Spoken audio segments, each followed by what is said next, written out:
আমি গায়ে হলুদের জন্য রেডি হয়ে গেছি, চলো।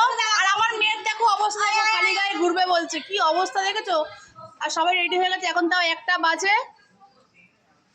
আর চলো গায়ে হলুদে যাওয়া যাক, মোটামুটি সবাই চলেই এসছে। আর তোমাদের বিয়ে বাড়ির লুকটা দেখিয়ে দিচ্ছি। এই হচ্ছে বিয়ে বাড়ির লুক।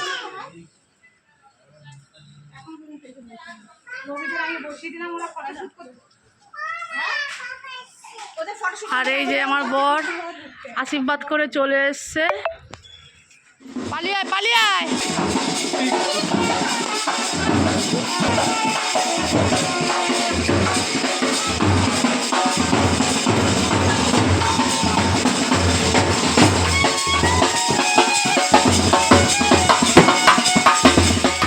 আর তোমরা তো দেখেই নিলে বরের বাড়ি থেকে গায়ে হলুদ চলে এলো। বরের যে গায়ে হলুদ দেওয়া হয়েছে ওই হলুদই মেয়ের গায়ে দেওয়া হবে, তাই জন্য ছেলের বাড়ি থেকে হলুদ আমার বাজনা নিয়ে এলো। আর ও এক এক করে শ্বশুরবাড়ির লোককে সবাইকে প্রণাম করে নিচ্ছিল। আর এই দেখো আমি এবার ছেলের বাড়ির হলুদটাকে বেসনে দিয়ে দিলাম, কারণ ফেশিয়াল যেহেতু করেছে না, পুরো হলুদটা দেওয়া যাবে না, মেকআপটা নষ্ট হয়ে যাবে। সেই জন্য হচ্ছে কি করলাম, বেসনের মধ্যে হলুদটা অল্প করে মিশিয়ে দিলাম, যাতে মুখটা কালো না হয়। ওখানে নিয়ে যেতে হবে। হ্যাঁ সবই নিয়ে যেতে হবে, সবই নিয়ে চলো। পরে ওইদিকে হলুদের কাজ না করতে করতে আবার চলে এলাম আমাদের 4তলা ছাদে। আর দেখো আমি কেমন হাঁপাচ্ছি, বাবারে বাবা। আর এদিকে দেখো আমার হলুদ পরীকে দেখো, হলুদ জামা পরে চশমাটা পরো, পরো চশমাটা পরো।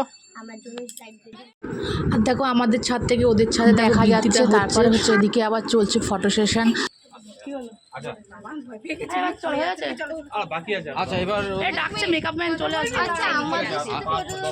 আর এদিকে আমার মেকআপ আর্টিস্ট আসবে হচ্ছে 1টার সময়, তার মধ্যে এখানে অলরেডি 1টা বেজে গেল, কিন্তু আমাদের ফটোগ্রাফাররা ফটো সেশন মানে শেষ হচ্ছে না। এতজনের মাঝখানে আমার মেয়ে, ছোট্ট মেয়েটা পেছনে গিয়ে লুকিয়ে আছে, ওদের সঙ্গে ও ফটোগ্রাফি করবে। ওকে কি দেখা যাচ্ছে বলো কেমন তাহলে? আর এদিকে তো আমরা হেসে মরছি, এই দেখো ওকে দেখা গেল। আর এদিকে দেখো আমি যেহেতু অনেকটা রোদ ছিল, আমি সানগ্লাসটা পরে গেছি, তখন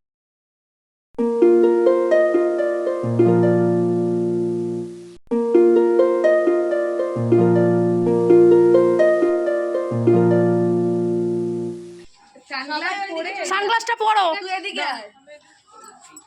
সানগ্লাস পরে ছবি তোলো। আর এটা নিন, আর এদিকে ক্যামেরাম্যান রয়েছে, আর আমি ওদেরকে বলে দিচ্ছি কেমনভাবে পোজ দিতে হবে। বলো তো তাহলে কি অবস্থা। চুল বেড়াও থাক, পেছনটা একটু হ্যাঁ হ্যাঁ হ্যাঁ হ্যাঁ, পেছনে একজনকে ধরে নে, হালকা করে সাপোর্ট দিয়ে দে।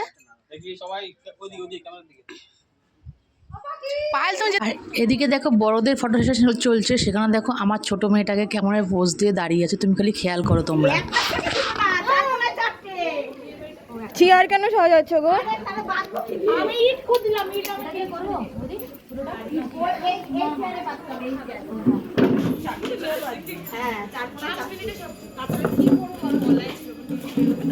কে তোমাদেরকে পুরো সেই লাগছে।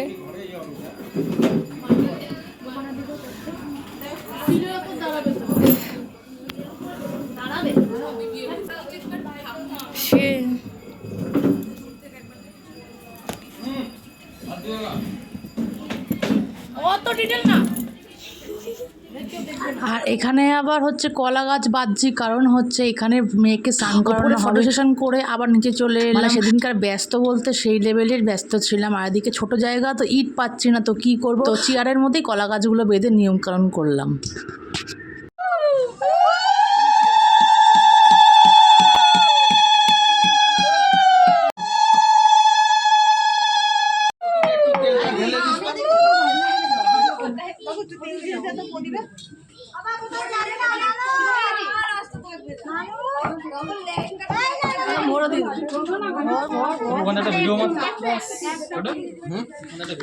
ব্যাস আর কিছু করতে হবে না, ওটা একটু ওর মধ্যে মিশিয়ে দিলে যাবে।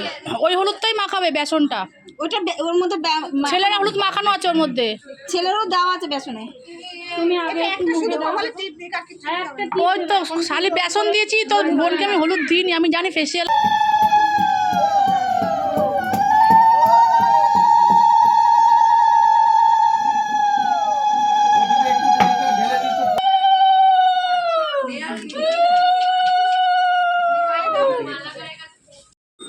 আর এদিকে মেয়ের মাই মেয়েকে প্রথমে হলুদ মাখিয়ে দিল, তারপর এক এক করে যে আমরা 5টা এও ছিলাম না, এও তোমার এক এক করে হলুদ মাখাতে থাকলো। কিন্তু 5টা এও কেন, আর আরও সবাই যে রয়েছে তারাও লাগাতে পারবে।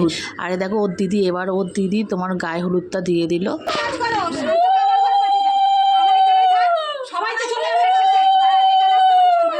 সবাই খেতে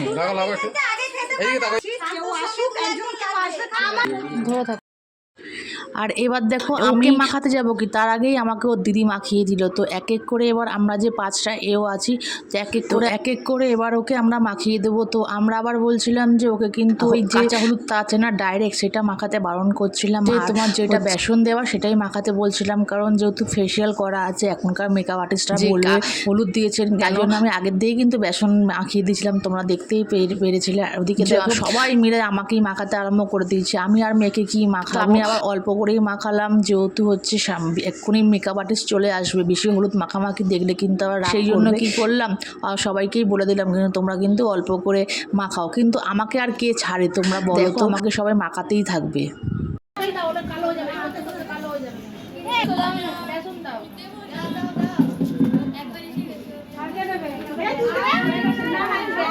দিদি দিদি আমরাও দেবো কিন্তু।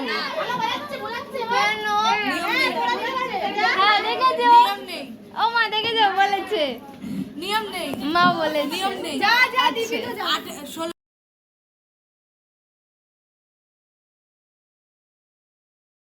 তো সমস্ত নিয়ম হয়ে গেল আমাদের। আর আজকের ব্লগটা তোমাদের কেমন লাগছে কমেন্ট করে জানাবে, বেশি বেশি শেয়ার করে দেবে, আর ইউটিউব দিয়ে যারা দেখছো তারা সাবস্ক্রাইব করে দেবে।